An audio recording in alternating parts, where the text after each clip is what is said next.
नमस्कार, आपका बहुत बहुत स्वागत है हमारे विशेष कार्यक्रम कल्याण मस्तु में। मैं हूं शशि। कल्याण मस्तु एक ऐसा कार्यक्रम जहां आपकी सभी समस्याओं का समाधान किया जाता है और वो समाधान करते हैं देवी उपासक आचार्य प्रमोद मिश्रा जी। तो आइए सबसे पहले उनका स्वागत करते हैं।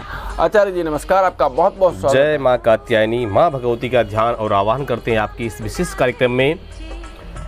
यहाँ प्रार्थना करते हैं, ब्रह्म विष्णु शिवाराध्ये प्रसीद जगदम्बिके, मनोभिलसितं देहि वरम देहि नमोस्तुते, वरम देहि नमोस्तुते। माँ से प्रार्थना करते इस प्रकार कि ब्रह्मा विष्णु शिवाराध्ये, जो ब्रह्मा जी के द्वारा, विष्णु भगवान के द्वारा एवं शंकर जी के द्वारा आराध्य देवी हैं, जो बराबर निरंतर देवी की उपासना और आराधना करते रहते हैं, इनकी कृपा से ही अपने जीवन को बलवान बनाते हैं, अपनी शक्तियों को धारण करते हैं।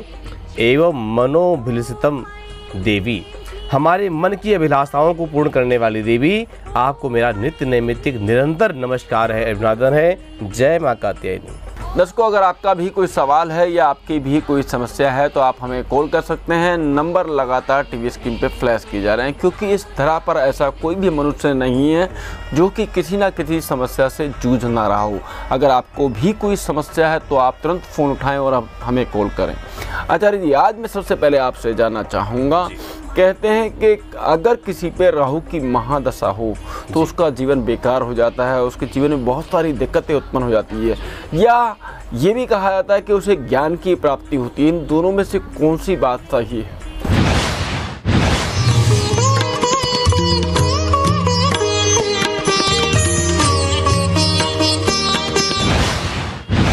राहु की महादशा के बारे में अगर बात करते हैं तो राहु को पहले समझना होगा कि राहु है कौन। आपने शायद सुना होगा कि जो है राहु और केतु, ये दोनों ही शरीर के एक अंश हैं, जिनमें राहु का सिर का भाग होता है, जिनमें सोचने की, विचारने की, सुनने की, देखने की और जो है विशेष सभी कलाओं से निपुण राहु के वो शक्तियाँ होती हैं। राहु वो ग्रह है।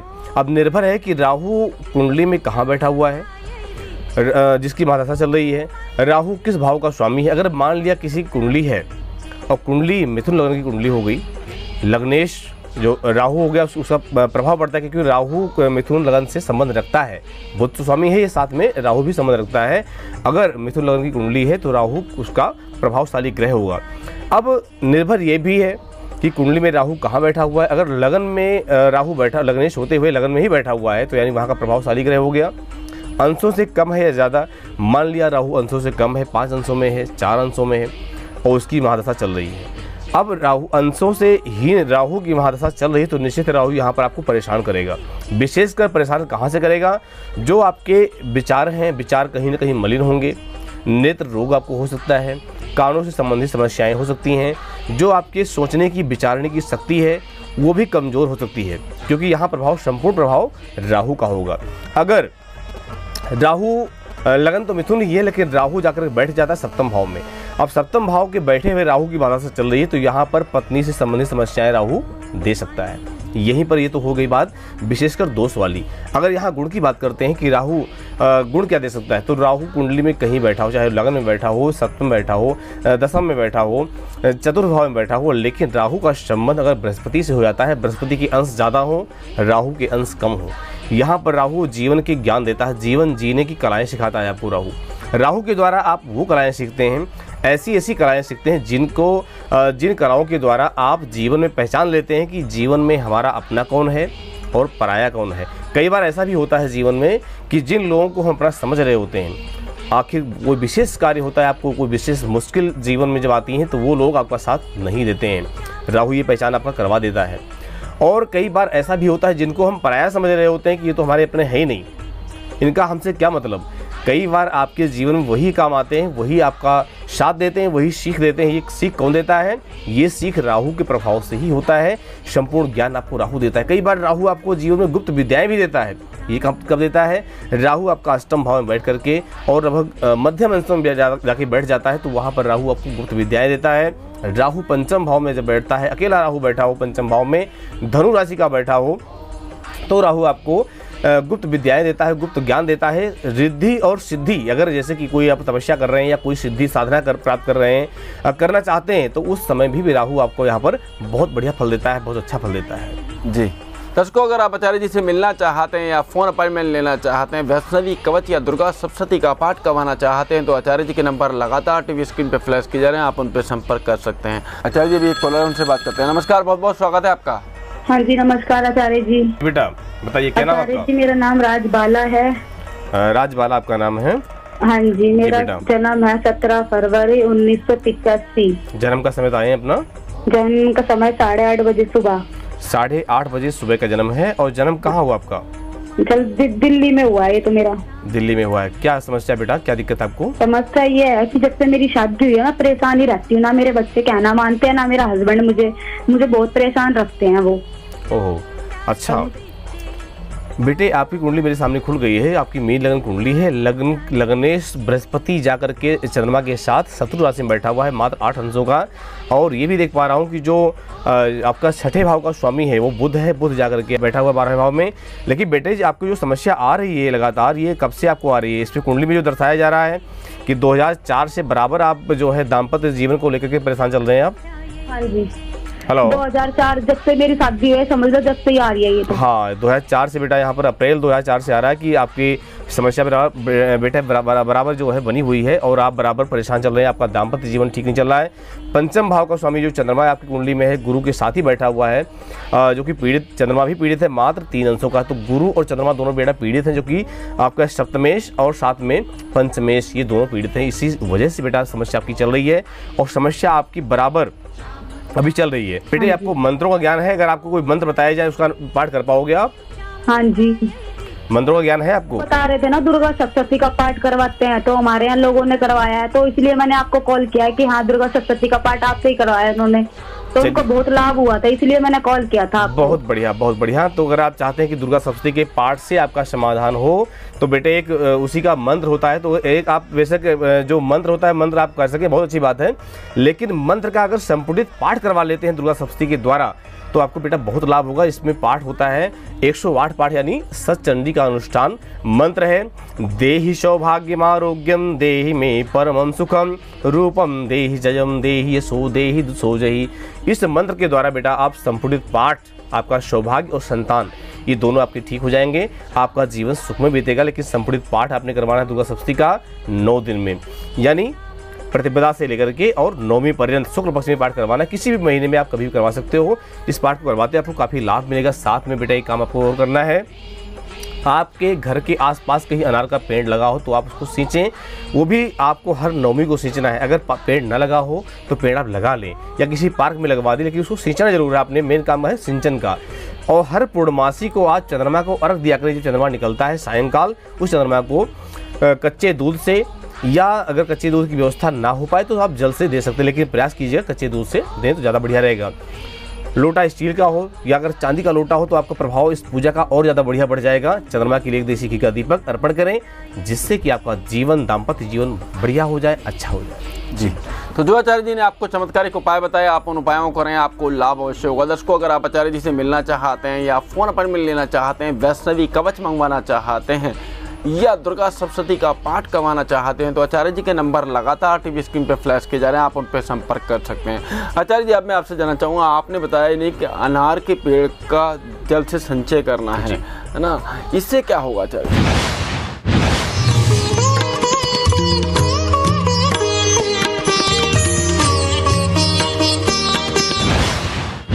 हाँ, इसलिए क्योंकि अनार का जो पेड़ होता है वो माँ लक्ष्मी के स्वरूप में होता है। अक्सर अनार की उपयोगिता ऐसी होती है कि अनार की कलम बनाई, या जितने भी यंत्र मंत्र तंत्र की जो व्यवस्थाएं होती हैं उनको लिखा जाता है या बनाया जाता है तो अनार की कलम से ही दिया जाता है। विशेष रूप से अनार का फल, अनार का फूल, दुर्गा सप्तशती में शब्द भी आया है, उनका वर्णन भी किया गया कि अनार का फूल माँ को बहुत प्रिय होता है। अनार का फल जो होता है, अनार के दाने जो होते हैं, माँ को भोग लगाया जाता है, जिससे कि अपनी कामनाएं निश्चित पूर्ण होती हैं।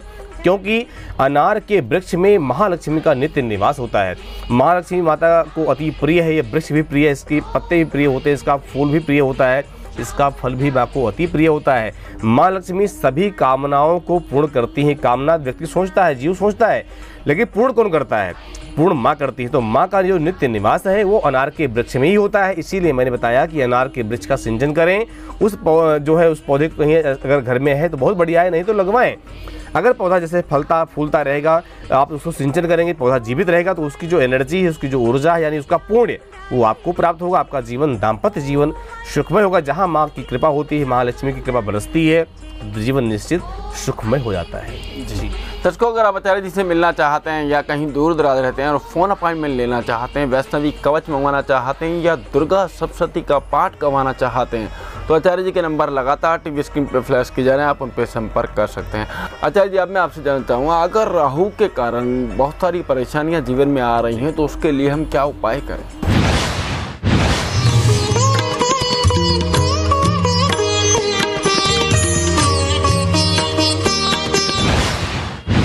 अगर किसी कारणवश राहु के वजह से आपकी कुंडली में राहु खराब है या जीवन में कुंडली नहीं है, लेकिन फिर भी राहु संबंधी बराबर घर में क्लेश बना हुआ है, आपस में जो है लड़ाई झगड़ा बहुत करते हैं, परिवार शांति तरीके से नहीं चलता, या आपका व्यापार ठीक नहीं चल रहा हो, या आपका संतान आपका कहना नहीं मान रहा, मतलब कहने का मतलब ये है कि राहु के द्वारा अगर आपके जीवन में परेशानियां आ रही हैं, कहीं ना कहीं राहु जब कमज़ोर होता है और राहु जाकर के लगन में, चतुर्थ भाव में, पंचम भाव में, सप्तम भाव में, भाग्य स्थान में बैठता है, बहुत सारी परेशानियां आ रही होती हैं। तो राहु के जो राहु की शांति चाहते हैं अगर आप, तो उसमें क्या होता है कि जो दुर्गा सप्तशती के अंदर जो कुंजिका स्तोत्र होता है, उसका जो मूल मंत्र है, उस मूल मंत्र का जप करवा करके और जप के द्वारा उस मंत्र की सिद्धि करवा करके भोजपत्र पर उस मंत्र को अभिमंत्रित करके सिद्ध करके और अनार की कलम से ही भोजपत्र पर लिख करके वैष्णवी कवच अगर आप धारण करते हैं, तो ये निश्चित है कि वैष्णवी कवच धारण करने मात्र से क्या होता है कि आपके जीवन में चलने वाली राहु से संबंधित जो समस्या है, जो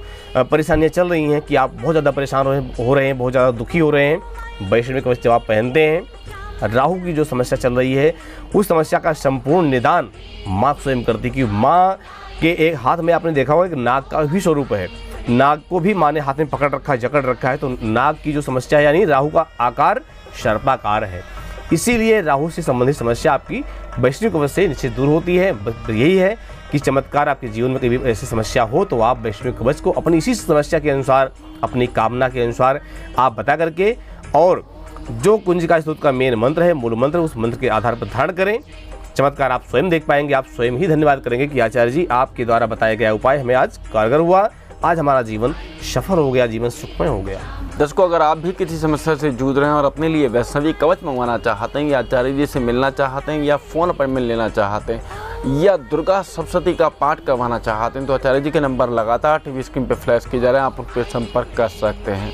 आइए एक नज़र डालते हैं कि दुर्गा सप्तशती का पाठ करवाने से हमें किस प्रकार से लाभ होता है।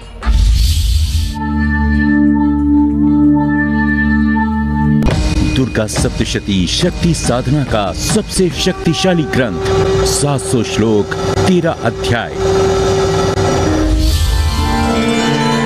मां भगवती की प्रेरणा के फलस्वरूप बाबा जी ने जन कल्याण के उद्देश्य से समस्त जनमानस को बीज मंत्रों वाली दुर्गा सप्तशती साधना का दुर्लभ ज्ञान प्रदान करने का संकल्प लिया। ये बीज मंत्र लिपिबद्ध नहीं थे, ये बीज मंत्र आकाश में व्याप्त कुछ ध्वनियां यानी सेलेस्टियल साउंड थी, जिन्हें कुछ अवधूतों ने चेतना की उस अवस्था में पहुंचकर उस सेलेस्टियल साउंड को सुना और उन पर गहन साधनाएं की। उसके बाद इन बीज मंत्रों को भोजपत्रों पर लिपिबद्ध कर छिपा दिया गया। गुरु केवल एक सुपात्र शिष्य को ही इस दुर्लभ ज्ञान की दीक्षा देते थे। इस प्रकार कई बार ये ज्ञान लुप्त हो गया। बाबा जी अब इन बीज मंत्रों की खोज में निकल गए और लंबे समय तक हिमालय की कंदराओं में बैठे अनेक अवधूतों, दक्षिण भारत और शक्तिपीठों से इस अमृत को इकट्ठा किया। इन श्लोकों और बीज मंत्रों में छुपे हुए हैं अत्यंत शक्तिशाली बीज मंत्र। यही वो पराशक्ति की शक्ति है जो कण कण में व्याप्त है, जो आपके जीवन की हर परिस्थिति को बदलने में सक्षम है। इन बीज मंत्रों की उच्च स्वर में साधना करने से प्रचंड ऊर्जा उत्पन्न होती है, जिससे हमारे सूक्ष्म शरीरों में कर्म के जो बीज अटके हुए हैं, जो हमारे प्रारब्ध भोग का कारण बनते हैं, वो कमजोर पड़ना शुरू हो जाते हैं। रोग और कष्ट शरीर छोड़कर भागने लगते हैं। दुर्गा सप्तशती के 12वें अध्याय में माँ स्वयं कहती हैं कि जो व्यक्ति दुर्गा सप्तशती का नियमित पाठ करता है, उसके जीवन से दुख और दरिद्रता दूर होने लगते हैं। समस्त शत्रुओं और ग्रह पीड़ा का शमन होता है। उसे सर्वत्र शांति की अनुभूति होती है, अभावों से मुक्ति मिलती है और जीवन में प्रचुरता का अनुभव होता है। साधक को मन वांछित दुर्लभतम वस्तु या स्थिति सहज ही प्राप्त हो जाती है। साधक को कल्याणमयी धार्मिक बुद्धि प्राप्त होती है और वो उत्तम गति को प्राप्त होता है। जिस घर में दुर्गा सप्तशती की नियमित साधना होती है, उस घर में माँ भगवती स्थायी रूप से निवास करती हैं। अभी आपने देखा कि दुर्गा सप्तशती का पाठ करवाने से हमें किस प्रकार से लाभ होता है। अगर आप भी लाभ उठाना चाहते हैं और दुर्गा सप्तशती का पाठ करवाना चाहते हैं तो आचार्य जी के नंबर लगातार टीवी स्क्रीन पे फ्लैश किए जा रहे हैं, आप उन पर संपर्क कर सकते हैं। आचार्य जी भी एक कॉलर है, उनसे बात करते हैं। नमस्कार, बहुत बहुत स्वागत है आपका। हाँ जी, नमस्कार आचार्य जी। जी बेटा, शुभ आशीर्वाद। क्या नाम है आपका? हाँ जी आचार्य जी, मेरा नाम नीलम है। जी नीलम जी। हाँ जी, मैं महाराष्ट्र से बात कर रही हूँ। जी बेटा, डेट ऑफ बर्थ बताएं अपना। डेट ऑफ बर्थ है मेरी 5 मार्च 1990। 1990। जन्म का समय बेटा? जन्म का समय 7:14 सुबह के। 7:14 सुबह के जन्म हुआ है। जन्म कहाँ आपका? हाँ, मेरा जन्म कोल्हापुर में हुआ है। कोल्हापुर में हुआ है। क्या जानना चाहते हो बेटा? हाँ जी, मैं आचार्य जी आपसे वो वैष्णवी कवच मंगाया था ना, मुझे उससे बहुत लाभ हुआ। अरे वाह, बहुत बढ़िया। जी जी तो क्योंकि जो मेरे घर में परेशानियां थी, थोड़ी बाधाएं आ रही थी, वो आपने वैष्णवी कवच सिद्ध करके दिया था। मेरे को उससे इतना लाभ हुआ है। मैंने अपने पड़ोसियों को भी बताया तो सबने वो बोला है कि आपका धन्यवाद करना है, इसलिए मैंने आपको कॉल किया था कि कैसे धन्यवाद करूँ मैं आपका। बेटे धन्यवाद धन्यवाद धन्यवाद धन्यवाद। आचार्य जी का नहीं धन्यवाद बेटा, उस परम शक्ति परम दिव्य स्वरूपा जो त्रिपुराम्बरा देवी है माँ भगवती का बेटा धन्यवाद करें, जिनकी कृपा से आपके घर से, आपके परिवार से, आपके जीवन से दुख अपने आप ही भाग गया। अपने आप क्या कि जैसे माँ की कृपा से वैष्णवी कवच आपने धारण किया, धारण करने मात्र से कष्ट और आपके जीवन के दुख आपसे दूर हुए। आपका जीवन आज सुख में बीत रहा है। दर्शकों, मैं सभी दर्शकों को यही कहना चाहता हूँ कि आप भी अपने जीवन की समस्याओं को रखिए नहीं। दुख जो होते हैं वो कोई रखने वाली चीज़ें नहीं होती, साथ में उनके साथ चलने वाली चीज़ नहीं होती। दुख को दूर भगाएं और वैष्णवी कवच को आप प्राप्त करें। जब वैष्णवी कवच को आप प्राप्त करते हैं तो इसके अंदर वो ऐसी दिव्य शक्ति है कि जब माँ की कृपा शक्ति आपके पास पहुँचती है, यानी वैष्णवी कवच आपके पास पहुँचता है, जैसे जैसे कवच आपके नज़दीक, यानी जैसे भी आपने फ़ोन किया या संपर्क किया और सिद्ध करवाना शुरू किया, वहीं से उसी दिन से कहीं ना कहीं आपके जीवन में एक पॉजिटिविटी आती है, यानी पुण्य के जो भाग है यानी ऊर्जा वो बढ़ने लगता है, दोष अपने आप भागने लगते हैं। दोष ही तो दुख है, दुख का रूप ही तो दोष है, एक दूसरे के एक नाम है एक तरह से। तो दुख जब भागने लगता है तो आपका जीवन सुख में अपने आप ही होने लगता है, सुख की अनुभूति आपको अपने आप ही होने लगती है।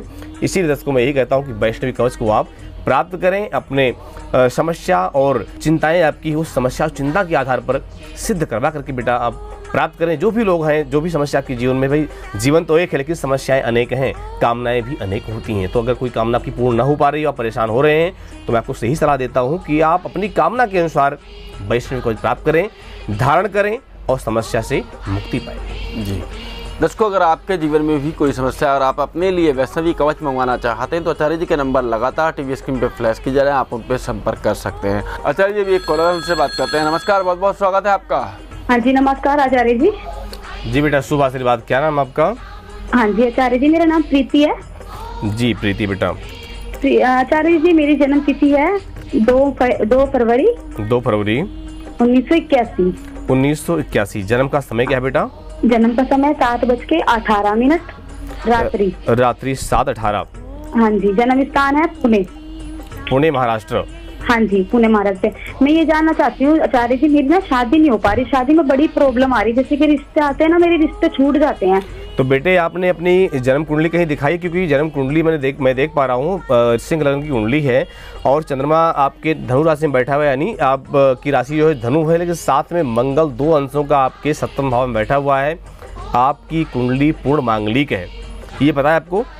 हाँ जी। आपको ये पता है कि कुंडली आपकी मांगलिक है?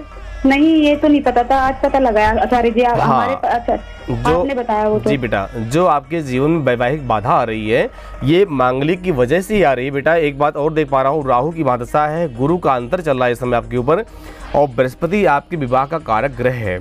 तो एक तरह से बृहस्पति चल रहा है, विवाह का योग भी चल रहा है, लेकिन इस मंगलिक की वजह से, यानी कुंडली आपकी जो मांगलिक है, इसी वजह से विवाह में बाधाएं आ रही हैं। देवी जी, आपको करना ये चाहिए कि आप अगर अपनी सुविधा के अनुसार जैसा भी देख सकते हो, आपको कुंभ विवाह यानी मटके से विवाह कराया जाता है, कलश से, शालिग्राम भगवान से विवाह कराया जाता है, और शमी के पेड़ से, केले के पेड़ से, पीपल के पेड़ से, अर्क यानी मदार के पेड़ से विवाह की विधियां होती। इस तरह विवाह करवा करके, और विवाह से पहले यानी करवाने से पहले मंगल के 10,000 मंत्रों का अनुष्ठान यानी जप करवाना बहुत आवश्यक होता है। उस जप के बाद ये वैवाहिक क्रिया अपनाएं। निश्चित विवाह का आपका योग चल रहा है, जैसे ये आप उपाय करते हैं तो आपको काफ़ी से लाभ होता है। आप चाहते हैं कि मंगल हमारे जीवन में कभी अमंगल न करे, तो उसके लिए मंगल तंत्र से बचने के लिए आप वैष्णवी कवच धारण कर लेते हैं, तो माँ की कृपा आपके ऊपर बरस जाती है। आपका जीवन जो कि अमंगलता से आने वाला जो समय है वो आपका बच जाता है। आपके जीवन में मंगल ही मंगल होता है, वैवाहिक सुख आपका सुखमय पूर्वक चलता है। जी। तो जो आचार्य जी ने आपको उपाय बताया, आप उन उपायों को करें, आपको लाभ अवश्य होगा। दर्शकों, अगर आप आचार्य जी से मिलना चाहते हैं या कहीं दूर दराज रहते हैं और फ़ोन अपॉइंटमेंट लेना चाहते हैं, या वैष्णवी कवच मंगवाना चाहते हैं, या दुर्गा सप्तशती का पाठ करवाना चाहते हैं, तो आचार्य जी के नंबर लगातार टीवी स्क्रीन पे फ्लैश किए जा रहे हैं, आप उन पर संपर्क कर सकते हैं। आचार्य जी, जैसा कि हम दुर्गा सप्तशती का पाठ हम निरंतर अपने इस कार्यक्रम के दौरान कर रहे हैं, तो हम आगे पाठ कैसे करें?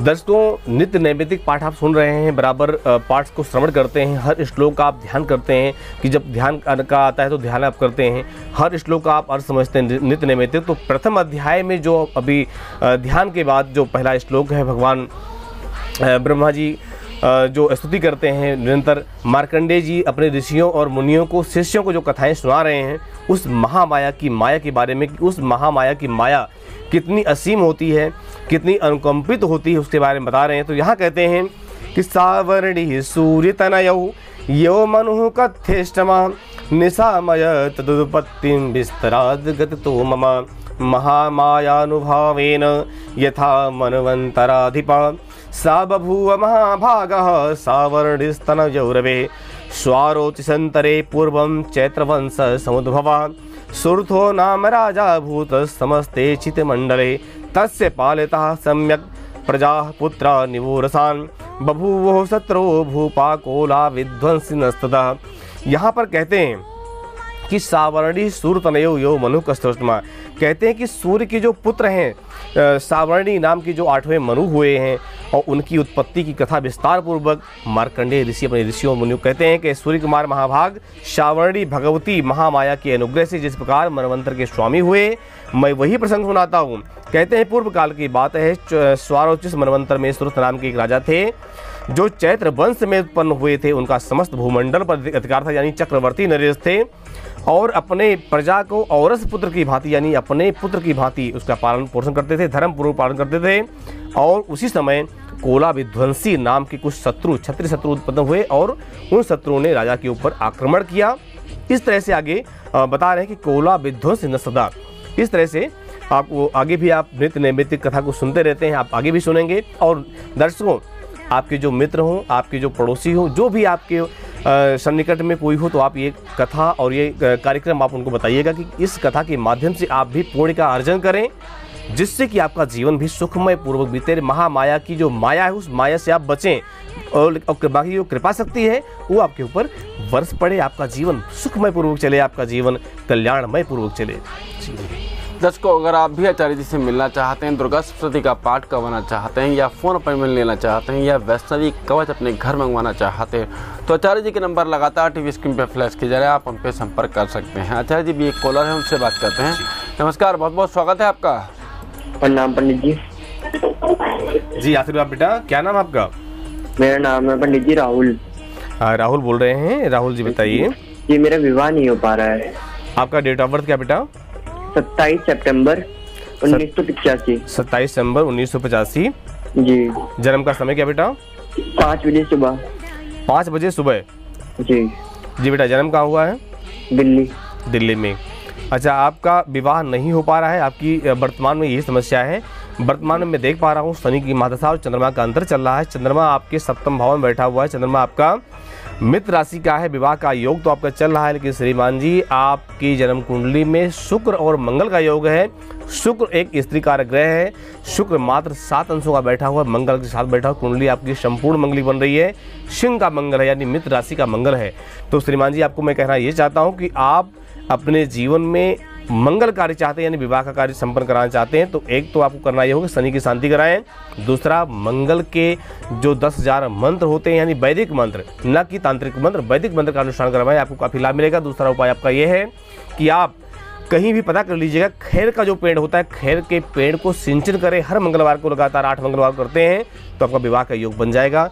तीसरा उपाय आपको एक और करना चाहिए, आपको अपने घर में एक बाधा मुक्ति यंत्र मंगवा करके, सिद्ध करवा करके अपने गोत्र नाम के और इस समस्या के अनुसार, तो आपकी जो वैवाहिक बाधा है वो निश्चित दूर होगी। लेकिन यंत्र की पूजा नित्य नैमित्तिक करते रहेंगे, उसको तिलक लाल ही लगाना है, अन्यत्र कोई नीला पीला तिलक नहीं करना है। आपने यंत्र की पूजा करते आपको काफ़ी लाभ मिलेगा, आपका जीवन बढ़िया चलेगा, आपका जल्दी हो जाएगा। तो जो आचार्य जी ने आपको चमत्कारिक उपाय बताया, आप उन उपायों करें, आपको लाभ अवश्य होगा। दर्शकों, अगर आप दुर्गा सप्तशती का पाठ करवाना चाहते हैं, फ़ोन अपॉइंटमेंट लेना चाहते हैं या वैष्णवी कवच अपने घर मंगवाना चाहते हैं, तो आचार्य जी के नंबर लगातार टीवी स्क्रीन पर फ्लैश किए जा रहे हैं, आप उन पर संपर्क कर सकते हैं। आचार्य जी, अब मैं आपसे जानना चाहूँगा आज का विशेष उपाय।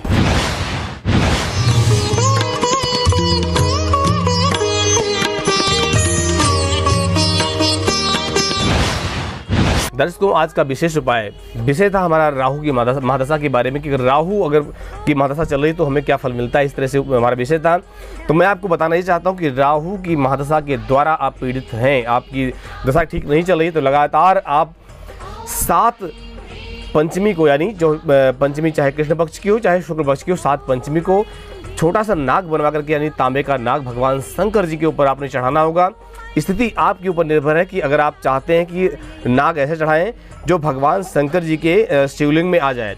अगर ऐसा नाग चढ़ा पाते तो बहुत ही अच्छी बात है। तो आपने चढ़ाना हो 7 मंदिरों में, अलग अलग 7 पंचमी को 7 मंदिरों में जाकर के इस तरह नाग चढ़ाना है, नाग की पूजा करनी है, नाग को दूध का स्नान कराना है, नाग का पंचोपचार यानी गंध पुष्प धूप दीप नैवेद्य इस तरह पूजन करते हुए, और नाग के जो बीज मंत्र होते हैं, बीज मंत्रों का ओम नंग निर्णाय नमः, इस मंत्र का आप जब करते हैं वहाँ पर बैठ करके, तो निश्चित है कि ये जो बाधा है राहु संबंधित बाधा निश्चित दूर होगी।